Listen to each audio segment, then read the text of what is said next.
Oh, we're going to get to an amazing topic today. It is the scale. And I know you have lots of thoughts and feelings about your scale. First, we're still in week 1, because I'm going slowly, exercise 2. We kind of did this a little bit, but I want you to go get your workbook. If you don't have it, just listen in. And the workbook's on our website. But our whole effort here is to get rid of your diet mentality, your diet brain, and replace it with your healthy thin mentality, which is intuitive eating.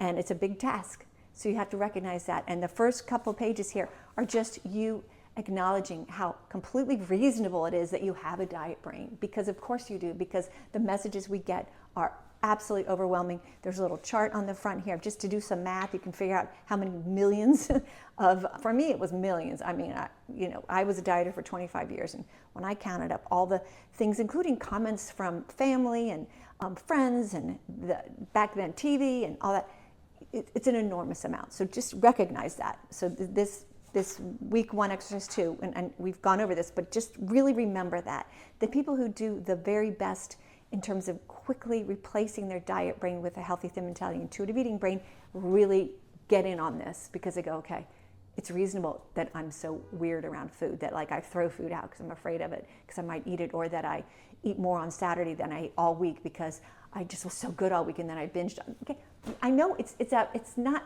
normal in terms of all of humanity, but for right now in the culture that we live in, that's a pretty normal reaction to the ridiculousness of diet culture. That's what I'm trying to say.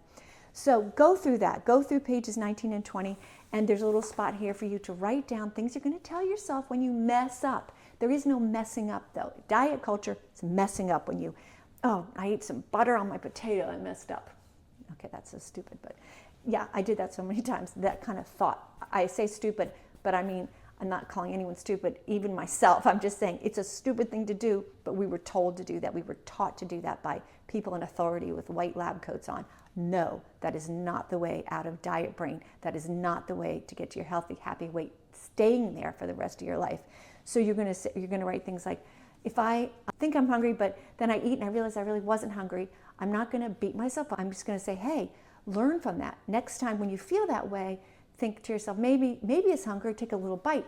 Does your mouth light up? You're going to start coaching yourself. I am not your coach to my way of thinking. I'm your coach to your body, to your ability to hear your own body. So as much as I'm here to help you, my best help I can give you is to help you learn how to think, to be your own coach. So you never need an outsider like me or anybody again. You are a full grown-up in this world, eating and taking care of your body the way Mother Nature intended, and that is in response to our instincts, our beautiful instincts, which we would die without, right? You'd put your hand on a fire and you wouldn't pull it away because you have no instinct that that's hot and that you shouldn't do that. We just throw away our instincts like they're nothing, and they're quite something. So we're going to talk a little bit about the scale. And I know this was a huge one for me, but when you build your healthy thin mentality, it is the absolute opposite of a diet brain, right? And a diet brain is all about getting information that doesn't necessarily do you any good. For instance, you weigh yourself in the morning. And here on bottom of page 21, in order to understand what I'm saying here, write down the 3 reasons you weigh yourself. Oh, and I know I would have written, because it keeps me on track because then I know what I'm doing, or whatever. And then for each one of these answers, write down what you will do when you see the number on the scale. For example, you might write, if I weigh over whatever, I will be really worried that I will gain weight as I try to stop dieting. Okay, I get it, because you're coming here, you want to be an intuitive eater, you want to get out of diet culture, but you also don't want to gain weight. In fact, you want to lose weight. But weighing yourself sets you up for failure. And here's why. When you weigh yourself in the morning or in the night or whenever you do it, you get on the scale and that number is feedback, goes into your brain, and you make judgments. You start making all kinds of judgments. But these are not the judgments you want to make. These are not the judgments you want to act on. Day to day, like Monday, Tuesday, Wednesday, what you weigh, I mean, it's in general an accurate assessment of what you weigh, but the little variations that we notice, yesterday I was this, today, those are not accurate. So, because little things can make you be up a pound or 2, right? That little fluctuation just happens. So you were really good Monday, but you got on the scale Tuesday and you worked out really hard, and I'm up a pound or 2 or whatever. And so that gives you feedback that isn't valid, because perhaps the real story was you were really good yesterday and you worked out a whole lot. And what happened was that your body maintained some extra fluid because your muscles were all pumped up.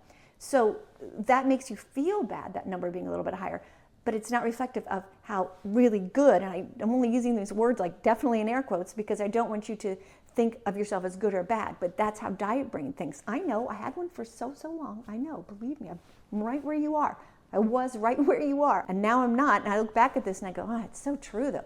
Like when I read my own workbook, I'm like, yeah, it's just so true. Because it's still deep in my soul how I behaved as a dieter. I remember it, and those memories don't go away, but my actions completely change.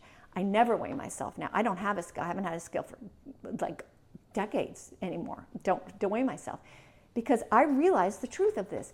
When I got on the scale in the morning, it didn't set me up for having a good day or having a nutrition-full day or a day where I matched eating with hunger.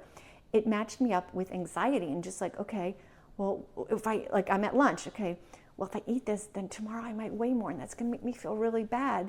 So I'm just not gonna eat the French fries. I'm still hungry, I'm just not eating them because I'm on a diet and I'm having this turkey and it's pretty good. I had tomatoes, there's plenty of tomatoes. I'm drinking a huge thing of water or Diet Coke. I used to drink, I would never drink that anymore. And so it just, you just go, your brain goes places because of the information that you're afraid of getting or you want to earn tomorrow morning. Like if I don't eat this, I'm gonna get on the scale, maybe I'll break through, some number and I'll be so happy. But that doesn't set you up to be connected with your body, because the real reason that you should or shouldn't eat the French fries or whatever it is on your food is, are you hungry? And we don't pay any attention to hunger. We're just, well, I should and I shouldn't, and this is lunchtime, so I'm eating this, and it's still on my plate, so I must still eat it. No, the chef doesn't know me, but he put this on my plate, or she put, so no, I should eat it because it's lunch. No, this is about you, again, becoming the grown-up, taking care of yourself, and refusing to have anybody else tell you how much or when to eat. It's such a powerful thing, and I've said this before in this little course series, the power you feel from gaining a healthy thin mentality and intuitive eating, it permeates the rest of your life too, because then you're the person who figured this out and who, instead of having a crummy relationship with food and eating and being afraid of buffets and throwing food out and parsing this and doing that and all these weird things that dieters do, and I did, again, silly, stupid things I did many hundreds and thousands of times. If I can get out of that behavior, so can you. But again, this thing about the scale, I know you want to weigh yourself. What I have found to be way better and way more healthier for your mind is to get some piece of clothing that is not like jeans. Jeans, they stretch a whole bunch. Something that kind of is not stretchy. Something that you can put on and you can say, okay, yeah, this feels a little looser. Or, okay, it doesn't feel tighter. I thought it was really bad. Or whatever. Get some, or measuring tape. I don't know. That still feels kind of too judgmental that way. It's just, this clothes thing, you don't need to do it a lot, but maybe once a month, try something on, see how you're doing in terms of your size, because we're really good at tricking ourselves. We're really good at looking in the mirror and tricking ourselves. We are. So just, have something that you can judge your progress by that isn't a scale. And when you do this and you eliminate the scale, you will also find that you will probably eliminate the clothing thing too, because you just know you don't need to worry about that anymore. Because as long as you match eating with hunger, you're on a path to learn to eat less happily, without denial, without feeling poorly, or without being sad or anything. You just eat less because all of a sudden, it's not all of a sudden, but it'll feel kind of like all of a sudden, you'll look at yourself or you'll go, the thought of eating without hunger is just weird now. I have zero desire to do that, because everything's calm. You're not bullying your body anymore. In fact, you're doing the opposite of bullying. You're nurturing yourself. You're hearing your instincts and you're eating in response to that. So just have this thought about this scale. Start going in your head about how you're going to handle this, because one of the biggest things for doing well with intuitive eating is you stop weighing yourself, okay? Stick with me. Please subscribe. I'll be back soon. And think about this scale thing, and you'll be surprised how good it is to get off of it.